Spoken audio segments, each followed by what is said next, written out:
ન તો એ ગામમાં મારો કાર્યક્રમ હતો, હું ઝવેરચંદ મેઘાણીની દુલા કાકની વાત કરતો હતો. તો મને કહે ઝવેરચંદ મેઘાણીની દુલા કાકને આ બધે લખ્યું સાહિત્ય સાચું લખ્યું છે? મેં બે ગુજરી ગયા કીધું. હું સ્વર્ગમાં જઈશ ત્યાં પૂછી લઈશ. મને કંઈ નરકમાં હશે તો મેં તો તું પૂછી લેજે. હવે હોય બાકી તો પછી આમાં તો હવે એવું હોય તો ને તો સંતો આટલી મહેનત કરે છે સાહેબ ધર્મ માટે, પણ અમુક એવા હોય કોડા આ સમુદ્ર મંથન વખતે નીકળેલા હો. આ સમુદ્ર મંથન કર્યું ને એ વખતે લક્ષ્મીજી નીકળ્યા, વિષ્ણુ ભગવાન લઈ ગયા. સારી વસ્તુ મોટા માણસ લઈ જાય, વિષ્ણુ ભગવાન લઈ ગયા. પછી ઐરાવત હાથી નીકળ્યો, એ ઇન્દ્ર ભગવાન લઈ ગયા. પછી દારૂ નીકળ્યો, એ અમને દઈ દીધો. અમારી પાસેથી તમે લઈ ગયા, ઘણા લઈ ગયા. બોલો ફાર્મમાં બે ફાર્મ. અમે તો હવે બધું સમજી ગયા તો બધું મૂકી દીધું બધું. પણ આ બધી વસ્તુ નીકળી ને એ બધા અલગ અલગ લઈ ગયા. પછી ભગવાનને એમ થયું કે લાવો ને હજી સમુદ્ર મંથન કર્યું. ઝેર નીકળ્યું, શંકર ભગવાન પી ગયા. હજી સમુદ્ર મંથન. પછી કેટલું ગોય માઇલ પાસે ઓલા કોડા નીકળ્યા, અંદર જે કોડા હોય ને એ કોડા નીકળ્યા. એટલે કોડા પછી ભગવાને વિચાર કે સમુદ્રએ ના પડે કે આ કોડાને હવે પાછા ન નાખશો, કે અમે બહુ હાંસ્યું, હવે તમે લઈ જાઓ કે. એટલે દેવતાઓ હું જાણે કે હવે આ કોડાનું કરવું શું. હા, એટલે ભગવાન ભોળાનાથે કીધું 33 કરોડ દેવતા બધા પાસે પુષ્પક વિમાન છે, તો બધા પાસે છે. તો કે આ કોડાના વિમાન ભરી ભરીને આખા દેશમાં નીકળો, જે ગામ ભાળો અહીંયા 2-4 નાખો, કે જે ગામ ભાળો અહીંયા 2-4 નાખો. હા, આખા દેશમાં નીકળે. અમુક તો આખા ગામ કોડાના હોય. આપણે એમ થાય કે આ બલૂન અડધો કલાક અહીં ઊભું રહ્યું છે.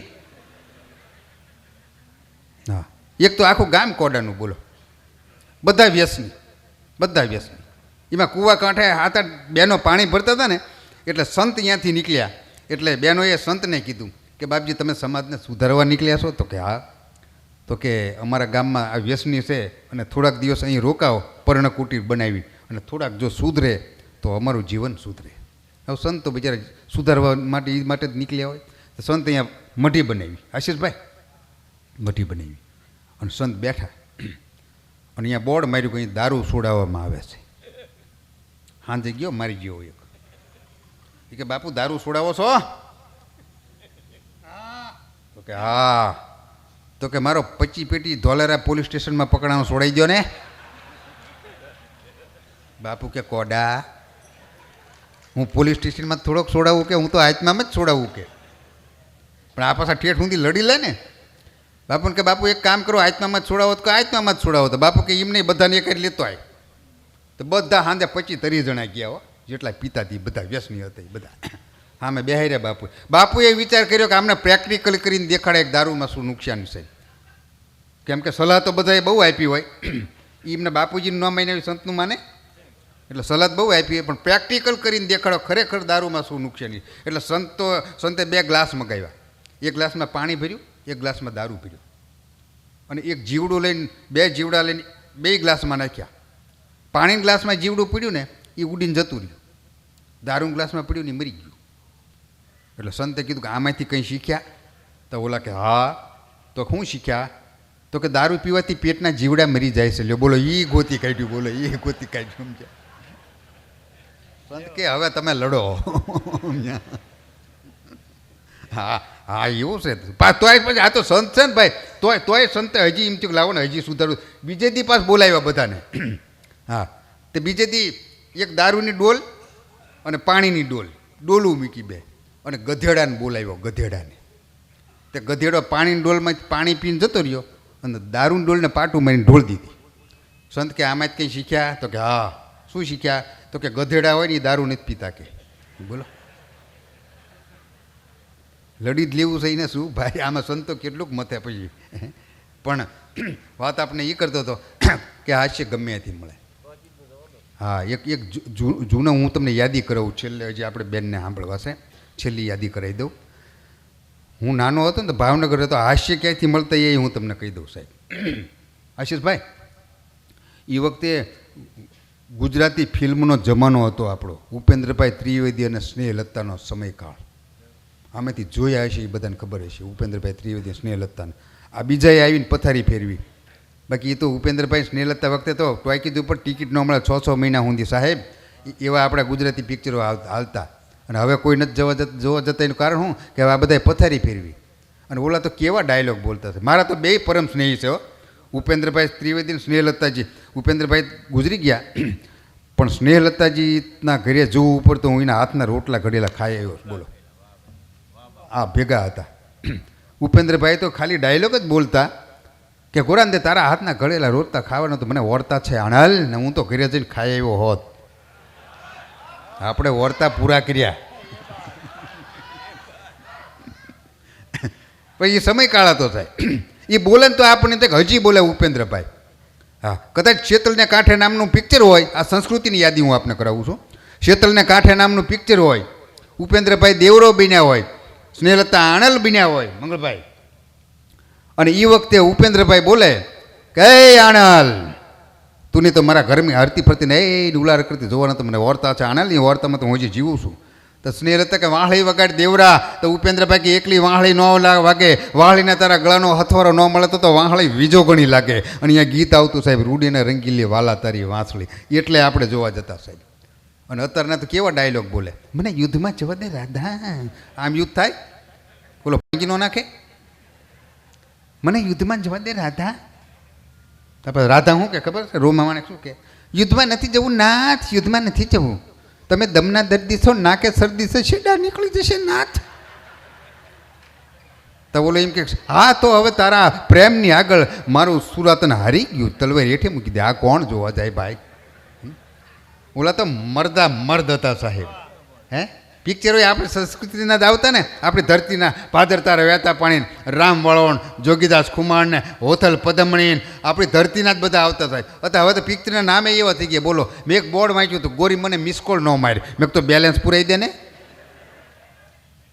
બોલો હવે કોણ જોવા જાય? પણ એ સમયમાં કાળમાં સાહેબ, જે સમયકાળ હતો ઉપેન્દ્રભાઈ ત્રિવેદી સ્નેહલતાનો, એ વખતે હું ભાવનગર રહેતો અને જોવા જતો, ત્યાંથી મને હાસ્ય મળી જતા. એ એક હું આપને વાત કરી દઉં.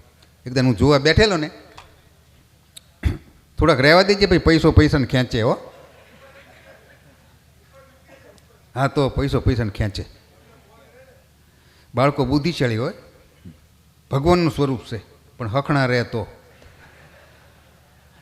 ન તો છોકરા ગામના, નહીં કોઈ કામના, ખોટી બદામના, મેકલો આમના નીકળે આમના. બોલો, બુદ્ધિશાળી હોય છે બાળક.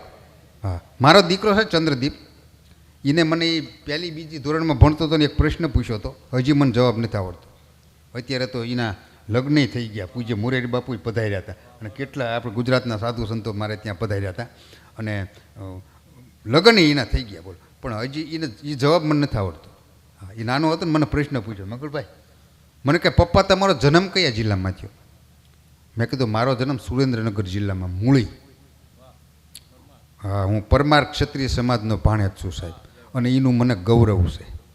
હા, એક તેતર માટે 500 પરમારોએ બલિદાન દીધા છે સાહેબ. જોમભાઈના ખોળામાં તેતર ફફડતું આવ્યું અને ખોળામાં બેસી ગયું, અને જોમભાઈમાં એ માથે હાથ મૂક્યો ને ત્યાં તો તેતર ફફડતું બંધ થઈ ગયું. કારણ કે એને ખબર પડી ગઈ કે હવે મને માં મળી ગઈ, હું નિર્ભય બની ગયો કે. અને પછી સુબાઈ આવીને કીધું કે મૈયા એ તેતર મુજે દે દે. જોમભાઈ માં કે તેતર હવે તને ન મળે, તો રાજપૂતાણીના આશરે આવ્યું છે. તો કે યુદ્ધ કે લીએ તૈયાર હો જાઓ. તો કે રાજપૂતને કોઈ દી યુદ્ધમાં તૈયાર થવાનું કહેવાનું ન હોય, કાંડામાં કળતર થતું હોય ને તેથી મેદાનમાં વયા આવજો સાહેબ કે. અને 500 પરમારોએ બલિદાન દીધા સાહેબ, એક તેતરને બચાવી લીધું. એ ક્ષત્રિય સમાજ, એ પરમીર ક્ષત્રિય સમાજનો હું ભાણેજ છું ને, એનું મને ગૌરવ છે સાહેબ. હા,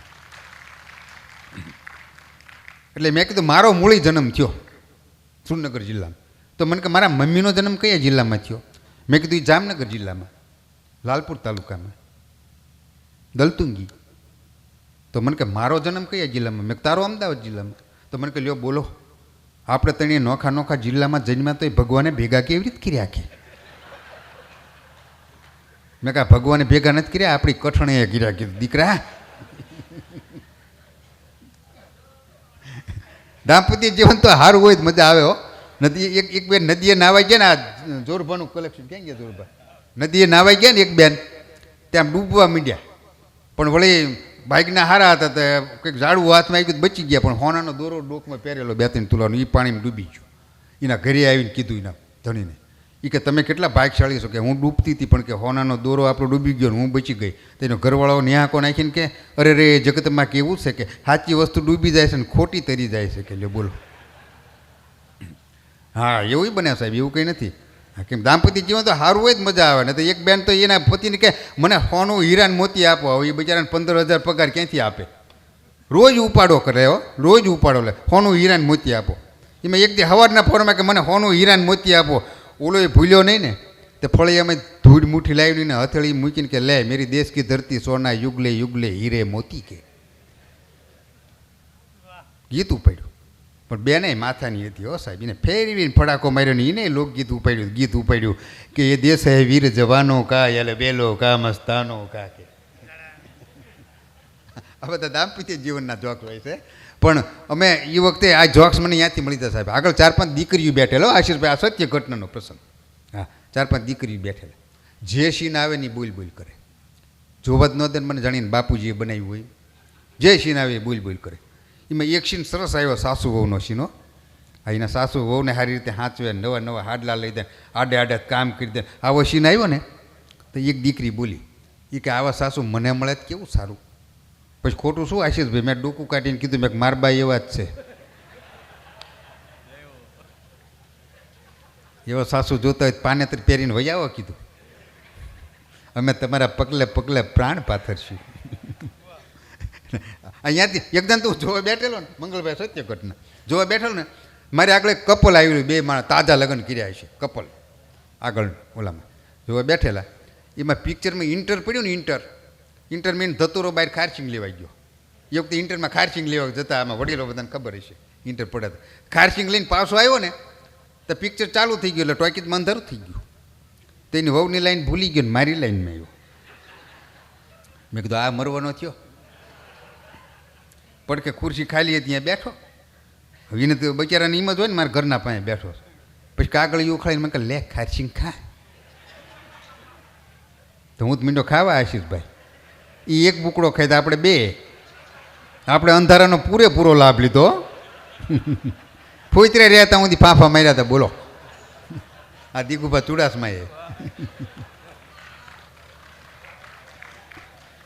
ખારસિંગ ખાઈ રહ્યા ને પછી મારા કાનમાં આવીને મને કહે તારે કેવા કલરની સાડી લેવી છે? મેં ગુલાબી લેતો આય. પછી કડા ચડ્યો મને કે મારા પત્ની. મેં બાકડો ટેપી દા, ખોટો ભરાણો. મને કે તમે મારી ખારસિંગ ખાઈ જાય. મેં તે દીદીને ખાઈ દી. ઉભો થા, ખુરશી ખાલી કરી કોક ડાળિયાવાળો હોય ઉભો થા કીધું. આ બધા અહીંયાથી હાસ્ય મળતા થાય મને. હાસ્ય તો ગમે ત્યાંથી મળી જાય. એકદમ તો હું જોવા બેઠેલો એક બેનનો નંબર મારી બાજુમાં આવ્યો. તે ઉધરત ખા કરે બોલો. મેં કીધું બેન દવા નથી લેતા? મને કે બહુ લીધી ભાઈ, ઉધર મળતી જ નથી. મેં કે આપણી પાસે છે. બેનને ટીકડી આપી ને 3 કલાક પિક્ચર પૂરી થઈને એક ઉધરનો આવ્યો. હા પછી બહાર નીકળી બેન મને કે ટીકડી બહુ સારી કંપનીની છે. ઓગળતી પણ નથી ભાઈ. કઈ કંપનીની છે? મેં કીધું બેન મોઢામાં જ પાછી લાવો. કીધું ટીકડી નથી, મારા બુસ્કોટનું બટન છે. આ બધા હાસ્ય સાહેબ. પણ એવી હજી આપણે બેનને સાંભળવા છે, હાસ્યનો આનંદ કર્યો છે. આપણે એકાદું ક્ષત્રિય સમાજ બેઠો છે અને શૌર્યવંતું એકાદી રામવાળાનું 1-2 કડીનું આપણે ગીતથી કાર્યક્રમનું સમાપન કરીએ. પાણી લાવો. અહીં તો વાંધો નથી હોય ને તો અમારે પાણી ઊંઘીને પીવું પડે.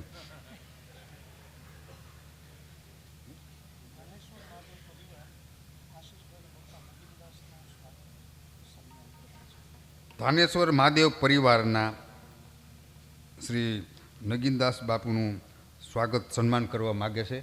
તો જોરદાર તાળીઓનો ગડગડાટથી આપણે વધી લઈ લો. આ સન્માન એ તો આપણા દેશનો પણ એક ગૌરવવંતી વાત છે. સન્માન આપણે મહેમાનો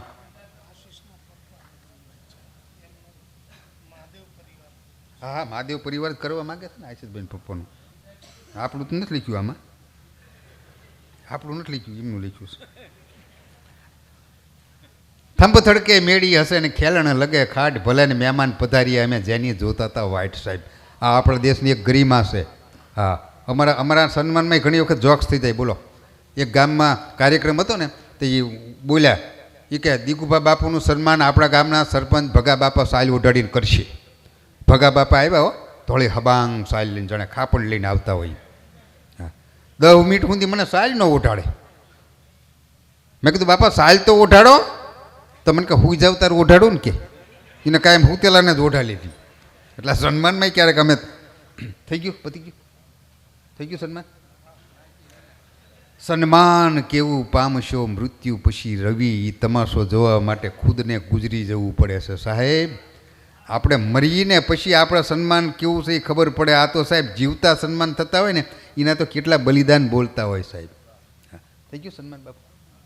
હવે મારે ફૂલનો હાર પહેરાવીને સન્માન કરવું છે નિગિનદાસ બાપાનું. લાવો આવો બાપા.